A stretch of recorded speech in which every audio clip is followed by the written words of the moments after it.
자, 이번 시간에는 조직 환경 이론에 대해서 우리 좀 알아보도록 하겠습니다. 조직 환경 이론.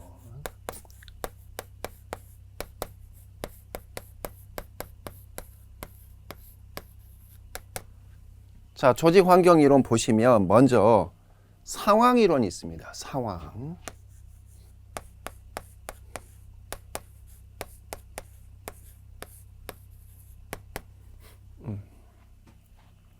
자, 상황이라는 거는 리더의 역할이 고정된 게 아니라, 이게 중요합니다. 리더의 역할은 고정된 게 아니다. 고정된 게 아니고 어떻게 된다? 상황에 따라서 능동적으로 변화해야 된다. 이게 주요 핵심인 거죠. 상황 이론은. 그래서 상황이 아주 호의적이거나 또는 아주 비호의적일 때, 상황이 즉 녹록하지 않을 때,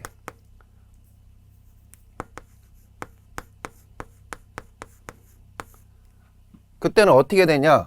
과업지향으로 나가야 된다고 얘기를 하고 있습니다. 과업지향 쪽으로. 시험때 잘 나옵니다. 다음, 상황이 중간 정도예요. 중간. 아주 호의적, 맨 오른쪽 끝단이죠. 아주 비호의적, 맨 왼쪽 끝단이죠. 그게 아닌 중간 정도일 때, 그때는 어떻게 된다? 관계지향 쪽으로 나가야 된다는 것입니다. 이걸 피들러라는 사람이 얘기를 했습니다. 이렇게 되는 거죠.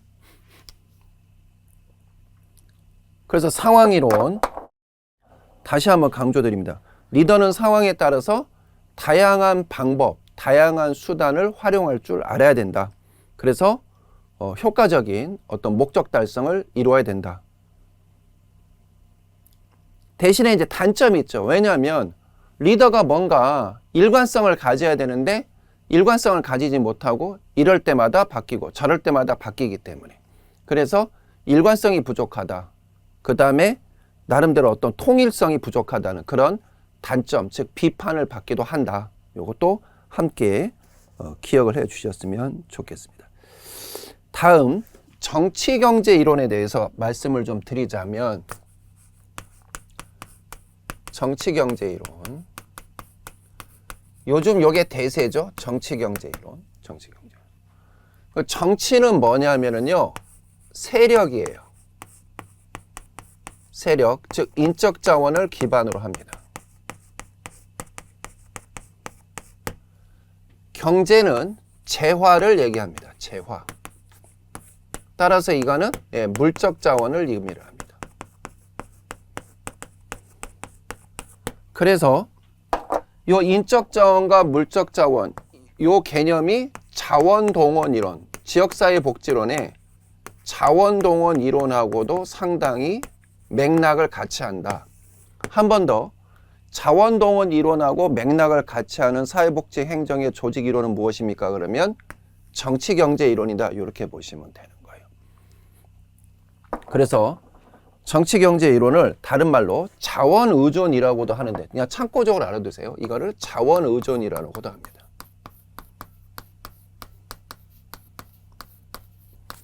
다시 정치경제 이론을 다른 말로 뭐라고 한다? 자원의존 이론. 이거는 정치경제 이론은 지사론으로 따지면 자원동원 이론하고도 맥락을 같이 한다. 그리고 여기 의존이란 말이 들어가기 때문에 참고적으로 권력 의존 이론도 있죠.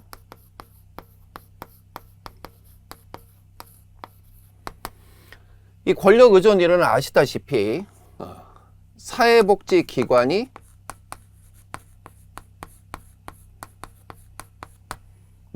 그렇죠. 권력기관, 주로 공공기관입니다. 권력기관에 의존하는 현상.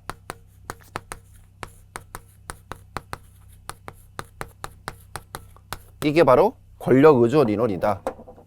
그래서 조금 유사한 단어들이 많이 중복이 되기 때문에 헷갈리실 거예요. 도대체 자원동원 이론은 뭐고 정치경제 이론은 뭐고 자원의존 이론은 뭐고 권력의존은 뭐냐.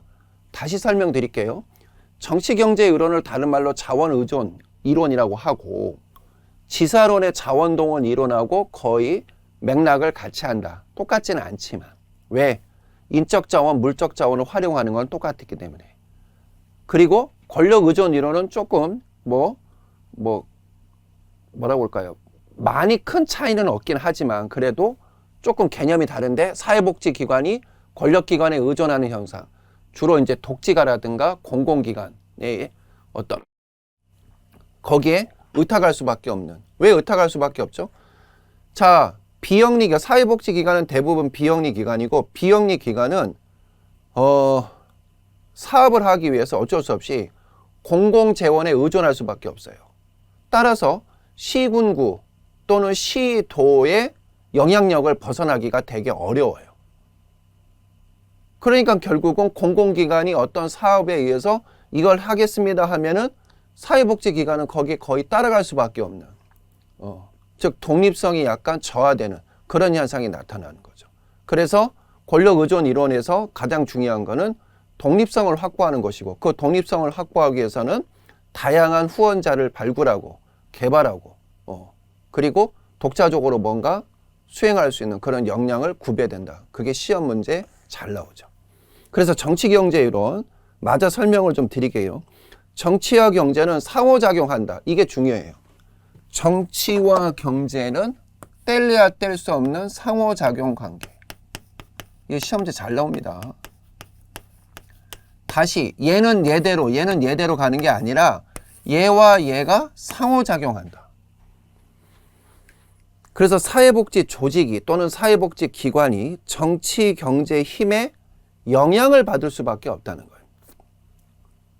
이게 주요 핵심이거든요. 그럼 일단 먼저 정치적으로. 정치라는 거는 세력이죠. 꼭 기억하셔야 돼요. 정치는 세력이에요.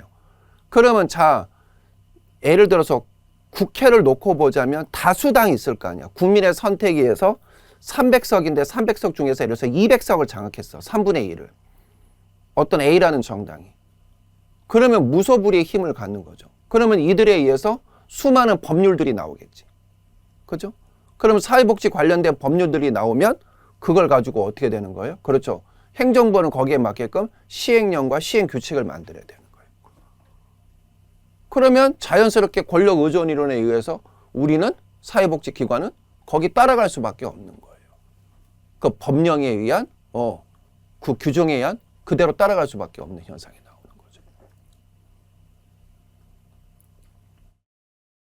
다음 경제. 경제도 마찬가지죠. 이거 재화거든요. 결국은 돈이에요.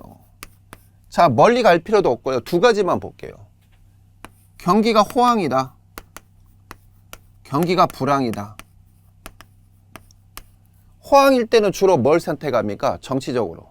경제가 호황일 때는 보편주의를 선택하죠. 불황일 때는 주로 통상 뭘 해요? 선별주의를 할 수밖에 없다는 거죠.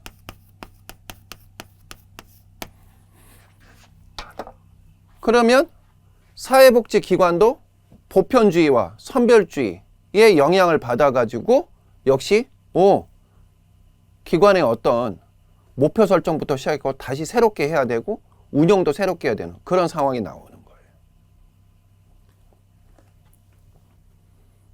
아울러 자원 배분과 계급 권력이 사회복지 정책과 조직 운영에 역시 중요한 역할을 한다는 거 강조드리겠습니다. 그래서 결론은 정치경제 이론은 사회복지 기관이 이게 지금 전반적으로 조직 환경 이론, 그 조직 환경 이론에 들어가거든요. 이게 지금 조직 환경 이론인데 정치적인 환경, 경제적인 환경에 영향을 받을 수밖에 없다는 겁니다. 사회복지 기관이, 사회복지 조직이. 뭐 비근한 예로 윤석열 정부에서는 선별주의였잖아요. 그러니까 어떤 보편적 가치를 수행하는 그런 어떤 조직이나 기관에 있어서는 대단히 힘든 거죠. 예산도 깎이고 특히 대표적으로 자원봉사센터는 예산이 어마어마하게 깎였거든요. 자원봉사센터는. 반면에 어떤 수급자에 대한 차상위자에 대한 어떤 그런 어떤 지원은 되게 두텁게 이루어진 거죠. 그래서 외부 환경과의 어떤 상호작용을 강조하고 그 상호작용에 있어서 정치 경제의 영향을 받을 수밖에 없다. 이게 바로 정치 경제 이론이다. 이렇게 말씀을 드리도록 하겠습니다. 그래서 시험 문제 예전에 키워드에 이렇게 나온 적이 있었죠. 자원을 소유하고 있는 이해관계 집단이 조직에, 여기 말한 조직이나 사회복지 조직이죠. 영향력을 발휘한다? 맞아요, 틀려요? 맞다는 얘기죠. 조직 환경에서 재원을 둘러싼 권력관계를 부각시킨다? 이것도 맞는 거죠. 외부 환경에 의존하는 사회복지 조직의 현실을 설명할 수 있다? 설명할 수 있는 거죠. 제가 지금 말씀드린 내용이 실제 지문으로 나왔던 거예요. 정치경제 이론에 관련돼서. 사회복지 행정론. 그러니까 이런 문구, 이런 키워드 내용을 딱 보는 순간 아, 이건 정치경제 이론 쪽이구나. 이게 나와야 돼요. 그리고 이게 맞는 지문이구나. 이렇게 돼야 되는 거죠. 외부 환경에 영향을 받지 않는다. 독자적으로 독립성 있게 수행할 수 있다. 그러면 틀리는 거예요. 정치경제 이론에서는. 뭐 말 나온 김에 상황이론. 요거 상황이론. 효과적인 조직 관리 방법은 조직이 처한 환경과 조건에 따라서 동일하다. 그러면 틀리는 거예요. 그럼 어떻게 될까요? 그렇죠. 달라진다 이렇게 나와야 되는 거죠. 한 번 더. 조직이 처한 환경과 조건에 따라서 리더십은 달라진다 이렇게 나와야 돼요. 그래야 여기에 관련된 것 중 맞는 지문이 되는 거예요. 강조를 좀 드립니다. 다음 제도 이론 또는 신제도 이론에 대해서 알아보도록 하겠습니다.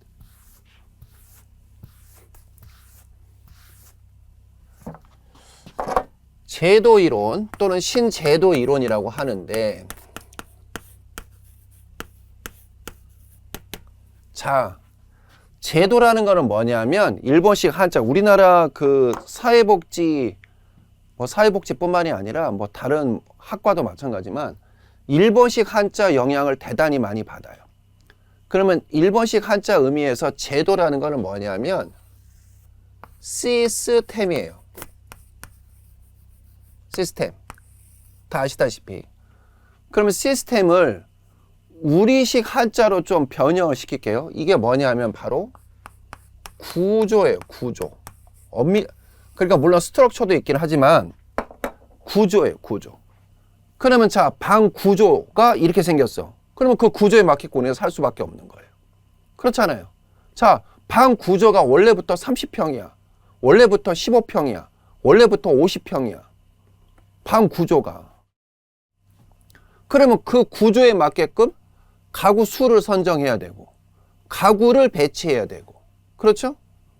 얼추 나오잖아요. 그러면 30평 되면 방이 3개 정도 되니까 이 방은 누가 써야 되고 방이 예를 들어서 50평 되면 방이 통상 4개에서 5개니까 요 방은 뭘로 쓰고 요거는 무슨 뭐 거실로 쓰고 요거는 누구 방으로 쓰고 이게 나온단 말이에요. 그래서 이거를 이제 뭐라고 그러냐면은 일본식 표현말로 이해 좀 해주세요. 일본 용어 한 번만 쓸게요. 왁구라고 그래요. 왁구. 틀을 얘기하죠. 왁구라는 게 틀이잖아요. 틀. 그렇지. 틀이에요. 일본 애들 이걸 뭐라고 하냐면 틀이에요. 틀. 이렇게 되는 거죠. 그러니까 결국은 제도 이론이라는 거는 어떤 틀이 잡혀져 있어요. 그러면 그 틀에 개인 또는 조직 또는 기관이 그 틀에 맞춰야 된다는 거예요. 그럼 여기서 말하는 이 틀은 뭘까요? 그렇죠. 법이에요. 법. 그러니까 이 법이라는 게 국가에서 제정된 법도 있지만 어떤 회사의 법이 되죠. 어떤 한 집안의 법, 뭐 가풍이라고 그럴까? 그 법에 순응하라는 거예요. 순응하라는 거예요. 그래서 제도적 환경이 조직에 영향을 미친다. 답 나왔네. 그러면 그 제도적 환경이라는 결국은 틀, 구조를 얘기하는 것이고 그 틀 구조에 조직이 맞춰져야 된다는 거죠. 따라서 여기서 말하는 이제 제도 이론은 주로 뭘 강조하느냐? 법령, 규범, 규칙 등을 얘기를 하는 거예요. 법령, 규범, 규칙 등을 얘기를 하는 거예요. 거기에 어떻게 하라는 거야? 맞추라는 거예요. 맞추면서 한다.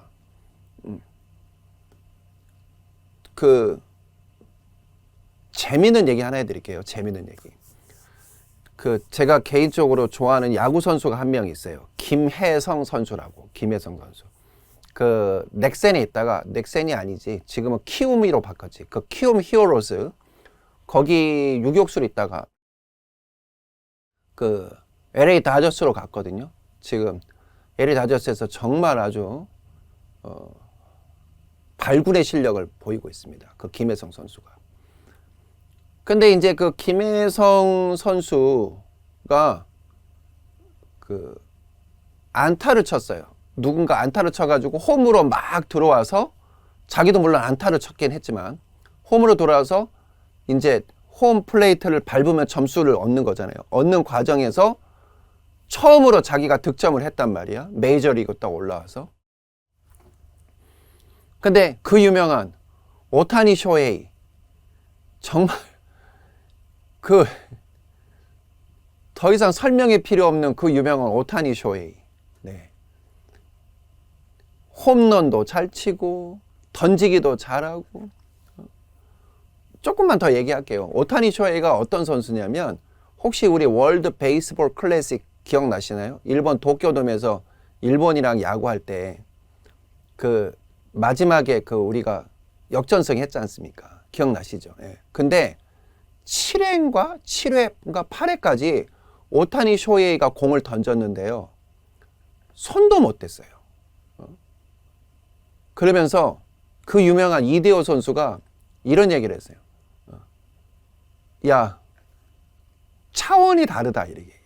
삼진 먹고 들어왔는데 이대호 선수가 차원이 다르다 이런 얘기를 해요. 정말 잘 던져. 저도 기억나거든요. 아니 무슨 저런 괴물 투수가 있어요. 오타니 쇼헤이 보고. 그런데 미국 가서 또 때리기도 잘해갖고요. 홈런왕도 먹고. 어마어마한 선수죠. 그러니까 일본에서 오타니 쇼헤이는 우리나라의 손흥민 선수 같은 레벨이에요. 여기까지 이해되셨죠? 야구를 잘 안 보시는 분들에서 설명을 드립니다. 그런데 홈플레이트를 딱 밟는 순간 오타니 쇼헤이가 딱 하이파이브를 하려는데 김혜성 선수가 이렇게 했어요. 이렇게 딱 정중하게 이렇게 하면서 김혜성 선수가 이렇게 딱 했어요. 근데 그 장면이 일본에서 난리가 난 거예요. 일본에서 진짜로. 김혜성 선수 정말 예의 범절이 있다. 이야, 김혜성 선수 매너 있고 오늘부터 나도 오타니 쇼헤이 다음으로 김혜성 선수 응원합니다. 간파루 대쇼 이렇게 하는 그 댓글이 어마어마하게 올랐더라고요. 우리가 보기에는 뭐 저게 왜?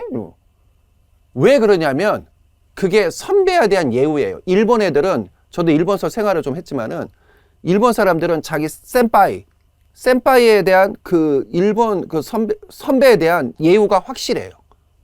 그래서 되게 예의를 갖춰서 정중하게 해야 되는 거예요. 그런데 오타니 쇼헤이는 어떻든 간에 동양 사람이고 선배잖아요. 거기에 대한 예우로서 첫 득점을 하니까 겸손하게 딱 이렇게 하이파이브를 했다는 거죠. 우리나라 같으면은 자, 김혜성 선수가 선배인데요. 오타니 쇼헤이가 딱 와가지고 센파이 이거 탁 이렇게 하이파이브하고 갔다고 쳐봐요. 그냥 그런가 보고는 이렇게 했을 거 아니에요. 이게 바로 제도 이론이에요. 그 일본 사람들의 어떤 규범, 규칙, 어떤 사고 틀 안에서는 당연히 그렇게 해야 되는 거예요.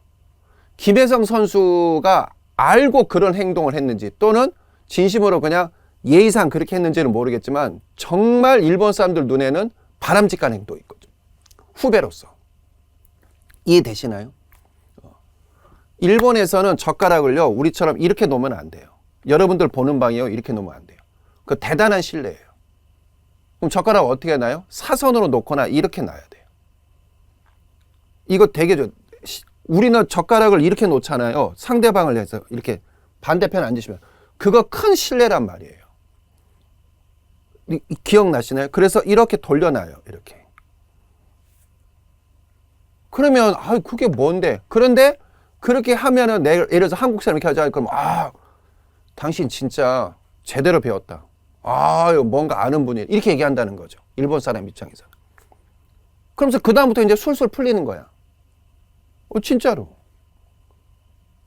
이거예요. 제도에 순응하는 거예요. 그 제도에 규범, 규칙, 관습 여기에 순응하는 걸 얘기를 하는 거죠. 일본 사람도 이걸 대단히 강조해요. 제도 이론. 그래서 어떤 조직은 법적 요구사항, 사회적 규범, 문화적 가치에 의해서 압박을 받는다는 겁니다. 그래서 사회복지 조직은 제도적 압력에 적응함으로써 정당성을 확보하고 사회적 승인을 획득한다는 것입니다. 제도 이론. 이게 시험 문제 대단히 잘 나와요. 그래서 기출 키워드 잠깐 설명을 드리자면 13회 때 이게 나왔어요. 사회복지 조직과 관련된 법적 규범이나 가치 체계를 주요 설명 요인으로 다룬다. 그럼 뭐가 나와야 돼요? 그렇죠. 얘가 나와야 돼요. 제도 이론 또는 신제도 이론.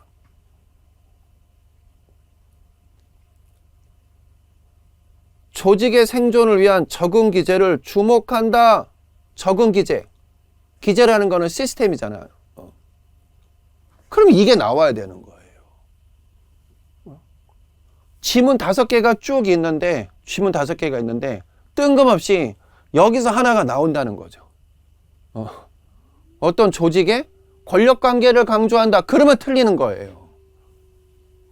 여기서는 틀리는 거예요. 권력관계는 여기서 나와야 되는 거죠.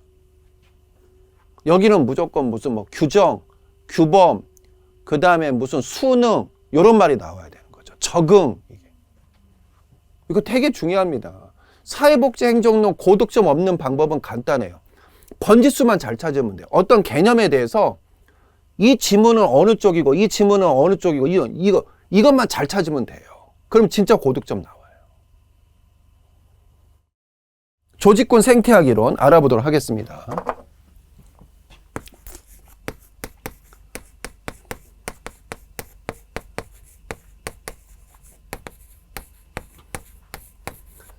이 조직군 생태학 이론에서 이 군은 뭐냐면 무리군자예요.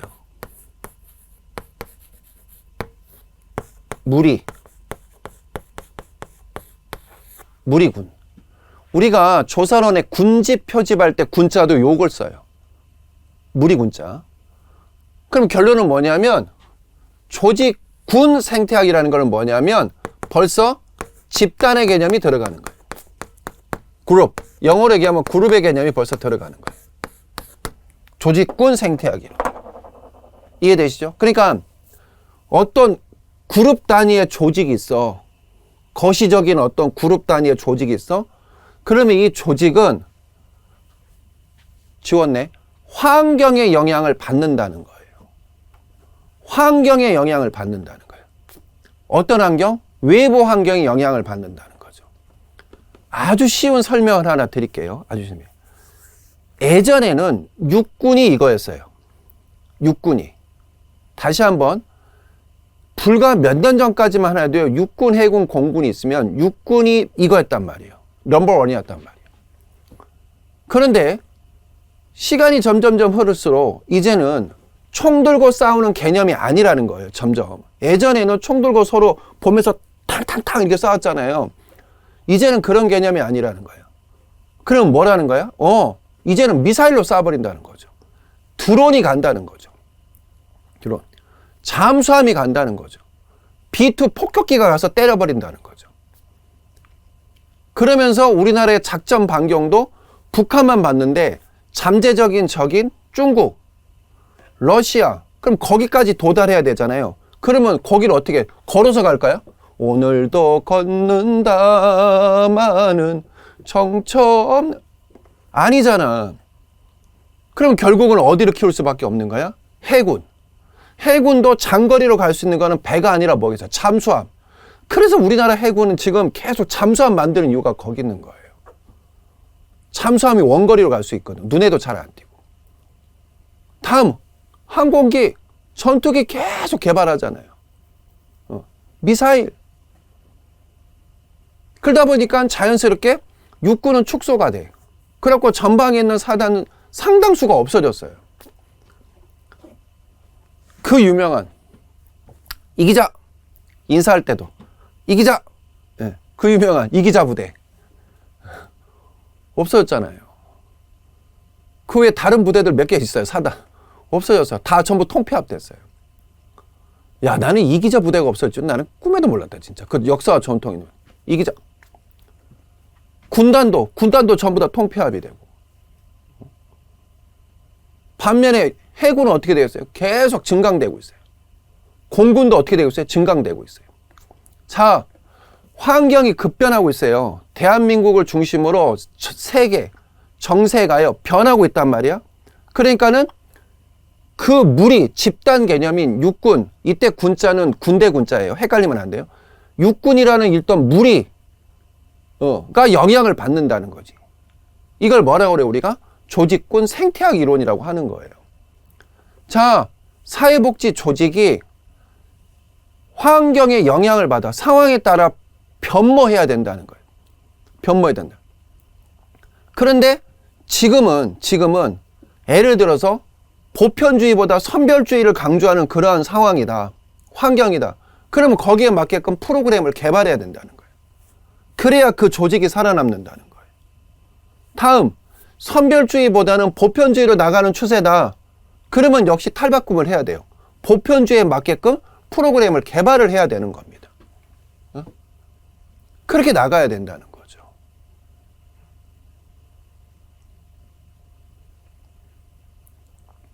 그래서 조직의 생존과 변화는 환경적 선택 압력에서 주도된다. 이걸 헷갈리시면 안 돼요. 조직이 환경에 맞게끔 살아간다. 그게 아니라 환경이 그 조직을 선택한다는 거예요. 그러면 조직은 선택을 받게끔 준비를 해야 된다는 거죠. 헷갈리면 안 돼요. 환경 선택 이론이에요. 이거는 다시 얘기하면요.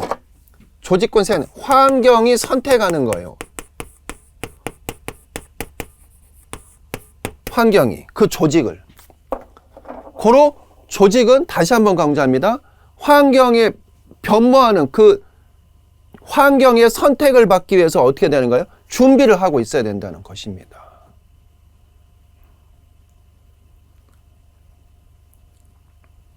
그래서 외부 환경의 변화는 조직의 어떤 구조적 변화, 운영 방침에 큰 영향을 미친다. 이거 시험제 몇 번이나 나왔죠? 요 지문이.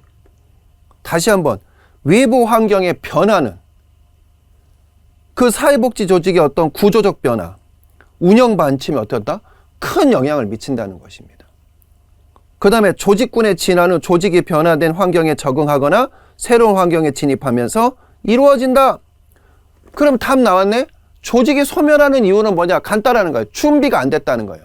급변하는, 변화하는 환경에 적응을 못하고 결국은 준비가 안 됐기 때문에 없어진다는 거죠. 그래서 조직군 내에서 환경적 선택 압력에 의해서 일부 조직은 소멸하고 준비가 안 됐으니까 적응을 못하니까 반면에 생존력 있는 조직만 살아남는 거예요. 환경의 선택을 받는. 그래서 조직군에 속한 조직들은 외부 환경 변화에 따라서 생존하거나 소멸한다. 이게 바로 뭐다? 조직군 생태학 이론이다. 이렇게 이해를 하셨으면 좋겠습니다. 그러니까 제가 지금 말씀드린 신제도 이론, 그 다음에 조직군 생태학 이론, 그 다음에 여기 아까 말씀드린 정치경제 이론, 그 다음에 피들러의 어떤 상황이 매우 호의적이거나 매우 비호의적일 때는 과업지향적인 그런 리더십 발휘, 그 다음에 상황이 중간일 때는 관계지향적인 어떤 리더십 발휘, 이런 상황 이론까지 여러분들이 꼭 알아두셔야 돼요. 사회복지 행정론에서는 정말 시험 문제 잘 나와요. 정말. 그리고 이게 앞으로 추세예요. 그러니까 기존에는 어떤 고정적인 어떤 그런 개념들 위주로 나왔잖아요. 뭐 관료제라든가, 그 다음에 과학적 관리 이론, 그 다음에 뭐 맥그리거의 X 이론, Y 이론. 이게 어떤 전통적인 사회복지 행정론의 단골 문제였다면, 물론 지금도 뭐 중요하긴 하지만 앞으로에 나올 수 있는, 그러니까 출제되는 그 비중은 오늘 여러분께 설명드린 이 부분이 그 비중이 점차 높아질 것이다. 상황이론, 정치경제이론, 그 다음에 신제도 이론, 그 다음에 조직군 생태학 이론 등등. 요거는 필수적으로 여러분들께서 꼭 눈여겨봐 주셨으면 대단히 감사하겠습니다. 그래서 항상 사회복지 행정론은 문제를 이렇게 여러분들이 푸실 때 사회복지 행정론은 이거는 요쪽이구나, 요거는 이쪽에 관련된 설명이구나, 요거를 구분만 하셔도 고득점이 나올 수 있다. 이렇게 재차 강조를 드리면서 여기까지 하겠습니다. 고맙습니다.